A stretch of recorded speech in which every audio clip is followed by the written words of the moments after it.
Coronationville and Westbury came to a standstill this morning as residents came out in the streets to protest against the basic human right, that is water. They say over the past couple of years they've had erratic supply of water, leading up to them actually struggling to live daily. Well, I'm joined by some of the youth from the community to elaborate on how this is actually affecting them. Thank you so much for your time. Can you tell me how this actually affects you, the fact that water is not always there in Westbury and Coronationville? Water is a basic human right that we all need on a day-to-day basis. Us as youth, we can't go to school. You need to wake up early in the morning to fill buckets, and you need to bath. You need to wake up at 3 o'clock in the morning just to take a bath.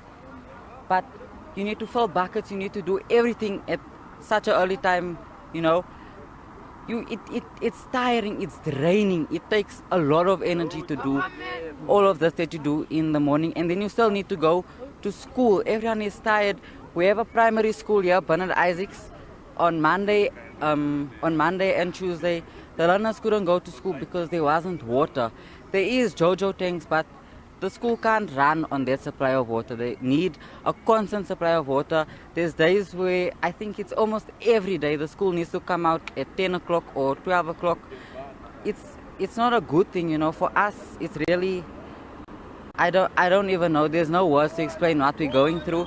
Yeah, can you please just explain to me, like as they were saying that, schooling has actually been disrupted. How does this affect your schooling career, knowing that sometimes school comes out at 10 o'clock in the morning and you don't have a full learning school day?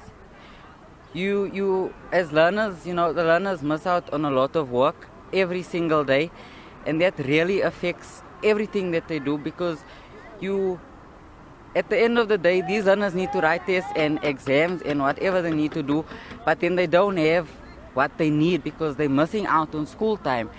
They don't get the adequate time because they need to be dismissed at 12 o'clock or 10 o'clock because there's no water. It's really affecting the learners and the teachers, because it's frustrating, because I can imagine as a teacher, you can't teach because of no water. Every day you need to.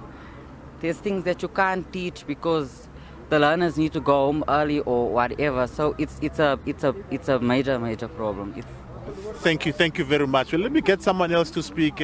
My brother, can you tell me, how are you affected by the fact that there's no water, especially when you have to go to school in the morning? Every day there's no water when we wake up. We can't bath.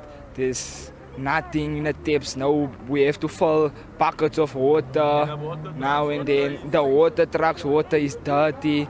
We can't take it anymore. We just need our water. It's simple. It's all we want. Yeah, and it affects you because you haven't taken a bath, and then the next thing you have to go to school. So how do you manage that? Do you end up choosing not to go to school, or how do you manage that? You can't go to school smelly. And how's your other friends going to look at you that they have water? Why do they have water and we don't? It's unfair.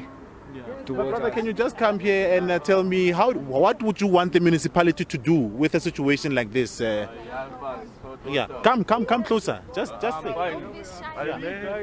okay. Yeah, well, that's the situation that the youth have actually painted for us here, saying that they have to choose between going to school and actually staying at home. And most of the time, the choice is actually to stay at home, as they feel that they will be laughed at as they're going to school without having taken a bath. They have appealed to the municipality to come and sort the situation out, as they've heard of situations where they are saying the reservoir had a hole and it would take years to fix. So they would like an update from the municipality as to how long this particular challenge will actually persist.